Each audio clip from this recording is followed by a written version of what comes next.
Dear learners, especially to the science teacher, আজকে থেকে আমি কোর্স 510 ডিসকাশন শুরু করছি। তো 510 এর রয়েছে দুটো ব্লক এবং 7টা ইউনিট। তো 7টা ইউনিটের মধ্যে সবটা ইউনিট একটু ইলাবোরেটলি ডিসকাশন করতে হবে, যেহেতু সায়েন্সের বিষয় অনেকটা কিন্তু আমরা জানি, তারপরে অনেক কিছু আছে যেগুলো শিখতে হবে। তো আজকে আমি জাস্ট স্টার্ট করছি ব্লক 1 এর ইউনিট 1, পরপর বাকি ইউনিটগুলো আপনারা পেয়ে যাবেন। তো বলছি এলআইএস ডিএলএড থেকে যে স্টাডি ম্যাটেরিয়াল নিয়েছে সেটা থেকে আমি ডিসকাশন করব। তো কাইন্ডলি ডিসকাশনগুলো ফলো করবেন, আর কিভাবে সেটাকে সমৃদ্ধ করা যায় সেটা অবশ্যই কমেন্ট করে বলবেন। আর আপনাদের দেখবো আমি যে রেসপন্স কেমন। যদি দেখা যায় যে টিচাররা খুব কম সংখ্যক হয়, তাহলে বাকিগুলো কন্টিনিউ করবো কিনা সেটা হচ্ছে অন্য কথা। তো আমি এখন চেষ্টা করছি যতটুকু সম্ভব আমি কন্টিনিউ করার চেষ্টা করব। ভালো রেসপন্স পেলে অবশ্যই সবগুলো আমি কমপ্লিট করবো এবং এমসিকিউ 5 and 10 মার্কসের আনসার নিয়েও আমি আলোচনা করব। তো চলুন আর কথা না বাড়িয়ে আজকে আমাদের ব্লক 1 এর ইউনিট 1 থেকে যতটুকু সম্ভব আলোচনা করে নিই। ইউনিট 1 বিজ্ঞানের প্রকৃতি। তো আমি প্রথমেই বলছি এনআইএস ডিএলএড থেকে বাংলাতে যে স্টাডি ম্যাটেরিয়াল ডাউনলোড করার জন্য দিয়েছি, এগুলো যদি আপনি না নিয়ে থাকেন এগুলো ডাউনলোড করে নিন এবং কোথাও থেকে প্রিন্ট আউট করে নিয়ে নেন। ওইখান থেকে আমি দেখতে দেবো কি কি জিনিস শিখতে হবে সেগুলো। তো এই ইউনিটটাতে মোটামুটি আমরা 5টা জিনিসই জানতে পারবো: বিজ্ঞানের ইতিহাস এবং দর্শন, বিজ্ঞান কি, বিজ্ঞানসম্মত জ্ঞান, বিজ্ঞানসম্মত চিন্তন এবং বিজ্ঞানসম্মত পদ্ধতি, এইগুলো। তো প্রথমেই আমরা বিজ্ঞানের একটু ইতিহাস এবং দর্শন সেগুলো দেখে নিতে হবে, সেগুলো দেখে নেই।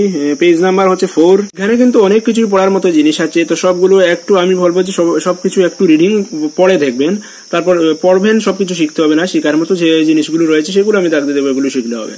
যেমন ওইখানে রয়েছে দেখুন যে বেদের 4টি অংশ: সংহিতা, অরণ্যক, ব্রাহ্মণ এবং উপনিষদ।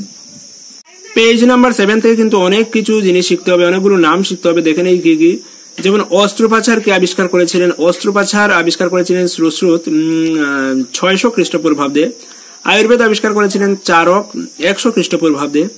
পরমাণু তত্ত্বের প্রস্তাব দিয়েছিলেন হচ্ছে গিয়ে কনাদ, সেটা হচ্ছে 600 খ্রিস্টপূর্বাব্দে।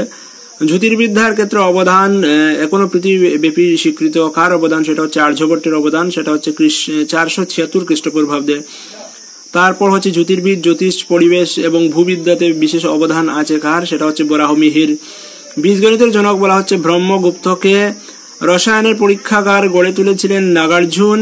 পৃথিবী পরিচিত যুগ এবং যুগাসন নিয়ে পরিচিত, পৃথিবীব্যাপী পরিচিত হচ্ছেন গিয়ে পতঞ্জলি। তারপর হচ্ছে অঙ্ক শাস্ত্রবিদ হচ্ছেন ভাস্করাচার্য। পাটিগণিত এবং অন্তর্কলনে ওনার অবদান রয়েছে। তারপর বর্ণ কছুইল সারা বিশ্বব্যাপী স্বীকৃত হয়েছেন শিরোমণি।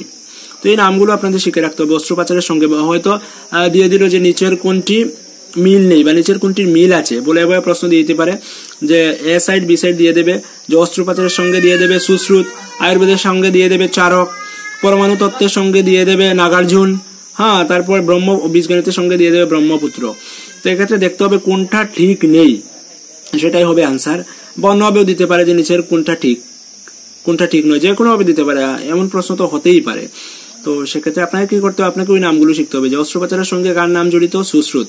আয়ুর্বেদের সঙ্গে চারক, পরমাণু তত্ত্বের প্রস্তাব কনাদ, জ্যোতির্বিদ্যা আর্যভট্ট, বীজগণিত ব্রহ্মপুত্র, রসায়নের পরীক্ষাগার নাগার্জুন, তারপর যুগ পতঞ্জলি। এগুলো নাম শিখতে হবে, তাহলে কিন্তু যেভাবেই প্রশ্ন আসুক না কেন ওইখান থেকে আমরা কিন্তু আনসার করতে পারবো। 7 নম্বর পৃষ্ঠায় নিচের অংশেই রয়েছে দেখুন যে আধুনিক চিকিৎসা বা শাস্ত্রের জনক ছিলেন হিপ্পোক্রেটাস। তারপর একজন অসাধারণ শিক্ষক ছিলেন অ্যারিস্টটল। বিজ্ঞান সম্বন্ধে জ্ঞান উনি দিয়েছিলেন, যা আজও আমরা স্বীকৃতি দিই। আর্কিমিডিস হচ্ছেন বিজ্ঞান এবং অঙ্কশাস্ত্র বিশারদ। তো এগুলো কিন্তু আপনাকে শিখতে হবে। তো এতক্ষণ আমরা যা দেখলাম সেগুলো হচ্ছে বিজ্ঞানের ইতিহাসের অতীত যুগ বা প্রাচীন যুগ। তো প্রাচীন যুগের কিছু বিজ্ঞানিকের নাম আমরা জেনে গেলাম এতক্ষণ, যে সুশ্রুত, কনাদ, তারপর আর্যভট্ট বা অ্যারিস্টটল, আর্কিমিডিস, এরা হচ্ছেন গিয়ে বিজ্ঞানের প্রাচীন যুগের কিছু বিজ্ঞানী। তারপর আমরা এখন দেখে নেব বিজ্ঞানের মধ্যযুগ, সেটা আপনি পাবেন পেজ নাম্বার 8-এ। তো মধ্যযুগে কারা রয়েছেন? মধ্যযুগ শুরু হয়েছে হচ্ছে গিয়ে 800 খ্রিস্টাব্দ থেকে 1500 খ্রিস্টাব্দ, সেটাকে বিজ্ঞানের মধ্যযুগ বলা হচ্ছে। আর বর্তমান তো সেটা হচ্ছে বিজ্ঞানের আধুনিক যুগ। তো প্রাচীন যুগে পেলাম, মধ্যযুগে কিছু নাম দেখে নেব, যে ভারতের রাজা হর্ষবর্ধনের সময়ে ইন্ডিয়া কলা, সংস্কৃতি এবং বিজ্ঞান সব বিষয়ে সব থেকে ভালো করে দেখাচ্ছিল। তারপর হচ্ছে ইতালির লিওনার্দো দা ভিঞ্চি, একটা ভিনাস লিখেছে, ইতালির লিওনার্দো দা ভিঞ্চি এই যুগের বিশিষ্ট বিজ্ঞানী ছিলেন। নিকোলাস কোপারনিকাস একজন পোলিশ জ্যোতির্বিজ্ঞানী এবং অঙ্কশাস্ত্র বিশারদ ছিলেন। তো মধ্যযুগের বিজ্ঞানীদের নাম বলতে আমরা কি পেলাম Leonardo da Vinci, Nicolaus Copernicus, Galileo Galilei, William Harvey প্রভৃতি। তো গ্যালিলিও গ্যালিলেই পৃথিবীর ইতিহাসে সম্ভবত সর্বশ্রেষ্ঠ বিজ্ঞানী। অ্যারিস্টটল থেকে গ্যালিলিও তাদের নীতি চিন্তা ভাবনা বিজ্ঞানের ইতিহাস নিয়ে নতুন অধ্যায়।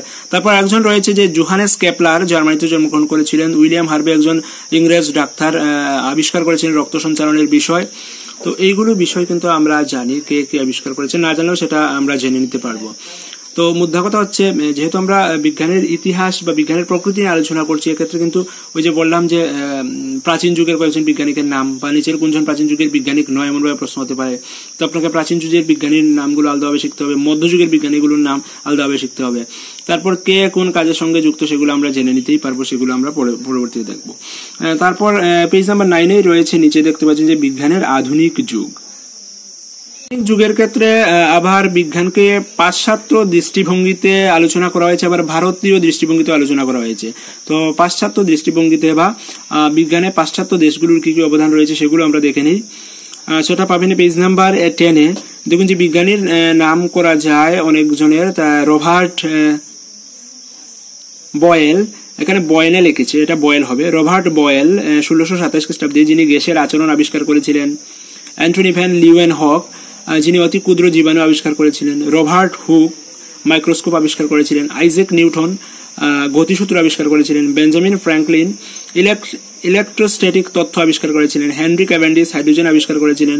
জোসেফ প্রিস্টলে অক্সিজেন আবিষ্কার করেছিলেন। জেমস ওয়াট স্টিম ইঞ্জিন আবিষ্কার করেছিলেন। এডওয়ার্ড জেনার কি লিখেছে, এডওয়ার্ড জেনার টাকার জন্য বিখ্যাত, না সেটা না, এডওয়ার্ড জেনার টাকার জন্য বিখ্যাত সেটা সেই ইনফরমেশনটা ভুল। মাইকেল ফ্যারাডে তড়িৎ চুম্বক আবিষ্কার করেছিলেন। তো এই কে কে আবিষ্কার করেছিলেন সেটা কিন্তু আমরা ওইখানে এক পলক দেখে নিলাম। পাশ্চাত্য বিজ্ঞানীদের ইতিহাস কে কে আবিষ্কার করেছেন সেটা, তো সেগুলো অবশ্যই দেখে রাখতে হবে পেজ নাম্বার 10-এ।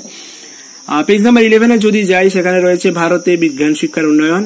তো বিজ্ঞান শিক্ষার ইতিহাসে ভারতের কি কি অবদান বা ভারতে কখন বিজ্ঞান শিক্ষার প্রতি গুরুত্ব দেওয়া হয়েছিল সেই সব বিষয় এখানে পাবেন, জাস্ট দেখে নিন পেজ নাম্বার 12-এ। যে 1953 সালে সেকেন্ডারি এডুকেশন কমিশনের রিপোর্টে সুপারিশ করা হয় বাধ্যতামূলক বিষয় হিসেবে সাধারণ বিজ্ঞান উচ্চ মাধ্যমিক বিদ্যালয়ে চালু করা হবে। All India seminar on teaching science in secondary school 1965-তে সিমলায় অনুষ্ঠিত হয়। এই ইনফরমেশনগুলো কিন্তু লাগবে এমসিকিউ এর জন্য।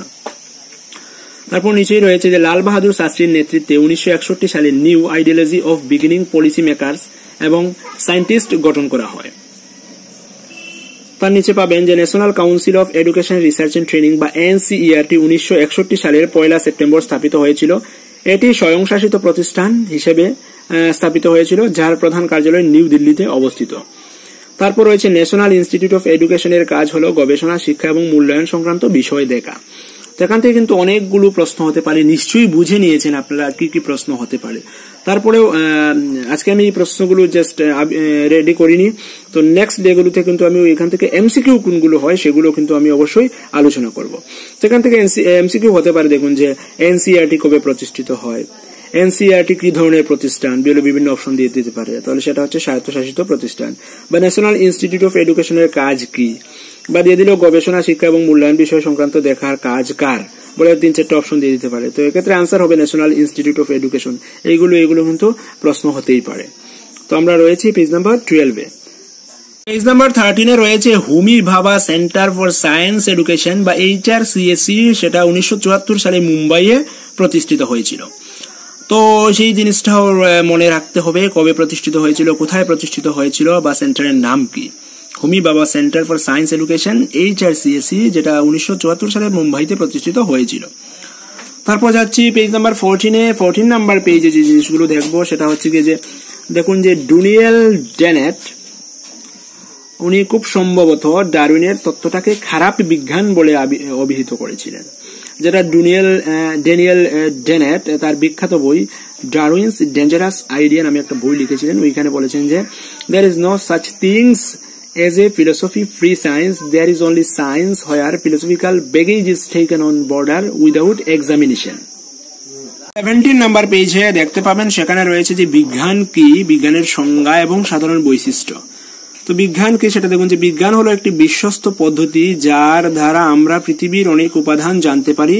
পৃথিবী থেকে যে উপাদান আমরা সংগ্রহ করি তার উপর যে কোনো পরীক্ষা নির্ভরযোগ্য হয় এবং তাই হচ্ছে বিজ্ঞান।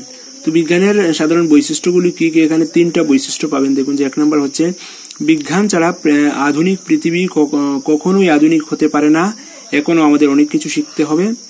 তারপর 2 নম্বর হচ্ছে এর সহজবুদ্ধতা বা বিজ্ঞানের সহজবুদ্ধতা বা বিজ্ঞানের লক্ষ্য হলো পার্থিব পৃথিবীর কোনো কাজকে আচ্ছাদিত না করা এবং সেজন্য দরকার সততা, সেটা হচ্ছে 2 নম্বর পয়েন্ট। 3 নম্বর পয়েন্টটা হচ্ছে এই যে কোনো জিনিস যা আমরা বিজ্ঞানে করে থাকি তার বাস্তবতা থাকবে। এই 3টা জিনিস হচ্ছে বিজ্ঞানের বা এই 3টা পয়েন্ট হচ্ছে বিজ্ঞানের সাধারণ বৈশিষ্ট্য। তো বিজ্ঞানের সংজ্ঞাটাকে ইংরেজিতে এইভাবে লিখেছে যে an accumulated and systematized learning in general usage restricted to natural phenomena। 18 number পেজে দেখতে পাচ্ছেন যে বিজ্ঞানের প্রকৃতি। তো বিজ্ঞানের প্রকৃতি ব্যাখ্যা করুন, সেটা হচ্ছে প্রশ্ন। সেখানে বিজ্ঞানের 5টা প্রকৃতির কথা আলোচনা করা রয়েছে, সেগুলো দেখে নেবেন এখান থেকে। যে 1 নম্বর হচ্ছে বিজ্ঞান হলো উত্তেজনাপূর্ণ, 2 নম্বর হচ্ছে বিজ্ঞান হলো উপকারী, 3 নম্বর বিজ্ঞান গতিশীল, 4 নম্বর বিজ্ঞান হলো বিশ্বমানবিক প্রচেষ্টা, 5 নম্বর বিজ্ঞান হলো একটি গোষ্ঠী উদ্যোগ। আজ এতটুকুতেই রাখছি। নেক্সট ডেতে বিজ্ঞানের পদ্ধতি, অভিজ্ঞতাবাদ, সংশয়বাদ, আরোহী রেফারেন্স, অবরোহী রেফারেন্স এইসব বিষয় নিয়ে আলোচনা করব। ততক্ষণ ভালো থাকবেন। Keep studying and stay tuned with SMT tutorial.